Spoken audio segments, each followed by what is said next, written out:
It's become almost routine for Senator Lindsey Graham to show up on Sunday talk shows and defend whatever controversial step former President Donald Trump has taken during the week.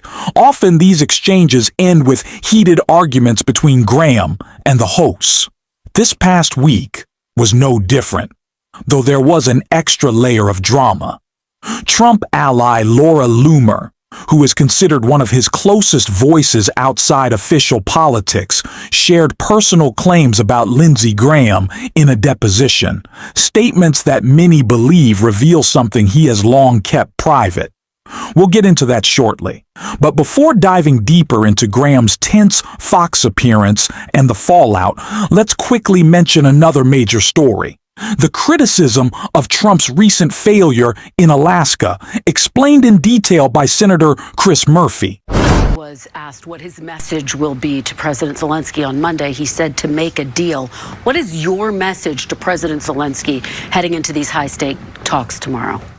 Well, I mean, listen, I would love to tell him that there is still a bipartisan consensus to support Ukraine in the United States Senate. But as I mentioned to you, we actually have a very tough sanctions bill that gives the president the ability to levy these new sanctions against Russia. But the Senate leadership won't even bring it up for a vote. Why? Because in the Congress, the Republicans essentially work for President Trump. And if President Trump tells them that his #1 priority is to keep Vladimir Putin happy, not to actually levy the kind of sanctions that would create a realistic negotiating table, Senate Republicans are going to listen. So this is a really dangerous moment because Senate Republicans, House Republicans are not willing to support Ukraine if Donald Trump won't give them the green light. And as you saw coming out of that summit, it seems that Trump's #1 priority is just keeping his friend Vladimir Putin happy. Let me ask you. Thank God Chris Murphy is making this clear that it is Republican senators as well getting in the way of a peace deal, of an end to the war in Ukraine. That is clear.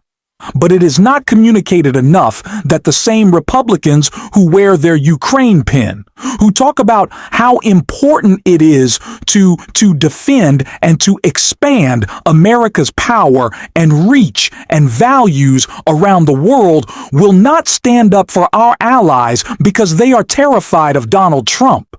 That they will always bend the knee, that the party that tries to present itself and project out this macho manly toughness.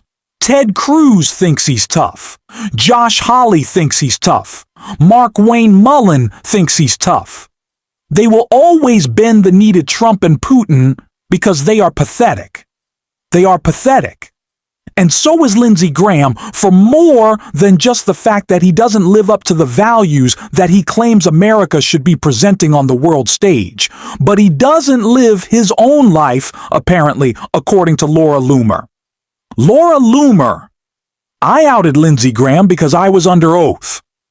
Laura Loomer has spoken out for the first time since her bizarre deposition in which she accused Lindsey Graham of lying about his sexuality. The magnifier brand, whose influence on Donald Trump is growing, was pressed in her deposition about insults she made regarding the pieces of Marjorie Taylor Greene that I'm not going to specify, and Val Harris, as well as the sexuality of Lindsey Graham. Her claims that the senator is secretly gay became public when the deposition was briefly available on a court docket before being sealed. I was under oath, Loomer posted to X. I couldn't lie. The right-wing activist has long alleged that Graham, a South Carolina Republican, is secretly gay. She claimed that officials in the White House have told her as much. When is Lindsey coming out of the closet? We all know that you're gay, Lindsey, Laura Loomer posted to X last year, and that's okay. It's okay. It's 2024. There's nothing wrong with gay people. Loomer did not change her stance on Lindsey Graham's sexuality when it was brought up to her during a June 4th deposition. It's well known, Loomer said, Graham's sexuality. Several of Donald Trump's staff have told me in confidence that Lindsey Graham is gay. Boulier tried to move on, saying, "Hold on, Miss Loomer, there's no question." Loomer responded, "I know, I'm just explaining." Graham's 70. has never been married and has no children, and questions about the staunch conservative sexuality have swirled for decades, but he has repeatedly denied being gay. Now, let me be clear. This isn't about going after Senator Lindsey Graham on a personal level. What matters here is his record and actions. Many critics see him as inconsistent and often saying one thing while doing another. That lack of honesty and accountability is what frustrates people most. But the bigger issue today isn't about personality. It's about policy. Specifically, his refusal to fully stand up for Ukraine at a critical moment. And we saw that frustration boil over during his heated exchange on Fox News. When it comes to land, I'm going to leave it up to Ukraine. But here's the reality. You're not going to evict every Russian soldier from Ukraine. That's the reality. There's Russian control and there's Russian ownership. Be very careful about rewarding Putin by giving him title to Ukrainian land through force of arms. That could jeopardize Taiwan. And if you're not thinking about the effect a deal in Russia, Ukraine has on China, Taiwan, you're making a big mistake. So I've got all the confidence in the world in President Trump. To our European allies, up your game. Quit complaining about what we're not doing in America and do more yourself. Put tariffs on every country that buys Russian oil and gas cheaply to benefit Putin's war machine. Do what Trump's doing. Senator Lindsey Graham recently shifted the blame toward Europe, claiming they are not doing enough with tariffs and sanctions. But here's the reality. Former President Trump never placed real tariffs or sanctions on Russia. Instead, his trade actions were aimed at Canada, the UK, France, and even other close allies. Yet when it came to Vladimir Putin, there was hesitation. Graham's response is the same as always: deflect, blame others, and avoid holding Trump accountable. It's the same pattern we saw echoed by Marco Rubio over the weekend, and that exchange didn't end well either. Secretary, what will Russia have to give up? What concessions will Russia, the aggressor, have to make as a part of this peace agreement? Well, that's what these negotiations are about. And as you can imagine, everybody goes into a negotiation wanting 100% of what they want.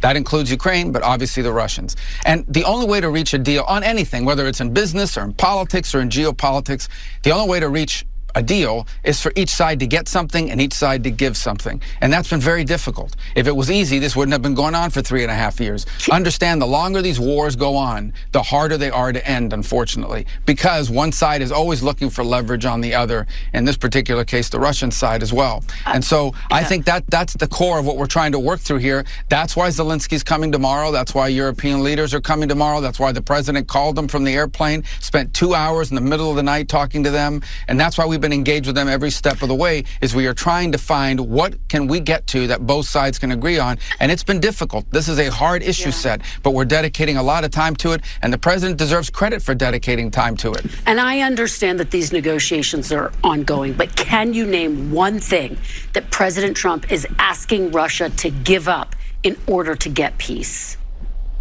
Well, I'm not going to disclose those things, because if we do, then you can imagine the negotiations could fall apart. These negotiations, look, I know everybody wants to know what's happening, and to a certain degree that's important. But what's more important is that these negotiations work. And for us to run to the press, like you see these leaks sometimes that are completely inaccurate, and in many cases, sometimes you see leaks out there that undermine the negotiations. Okay, these negotiations, in order for them to be successful, require for us to allow both sides to agree to potential concessions or discuss potential concessions without it finding its way in the public sphere and creating all kinds of internal problems for one country or the other country. So here's the bottom line. We all know what the elements of such a deal. There has to be talk about what the territories are going to look like and what the border lines are going to look like at the end of this conflict. There has to be talk about Ukraine's legitimate desire for security in the long term, to make sure they don't get invaded again. There has to be talk about how Ukraine is rebuilt, and how do you rebuild a country that's been attacked as often as it has over the last 3.5 years.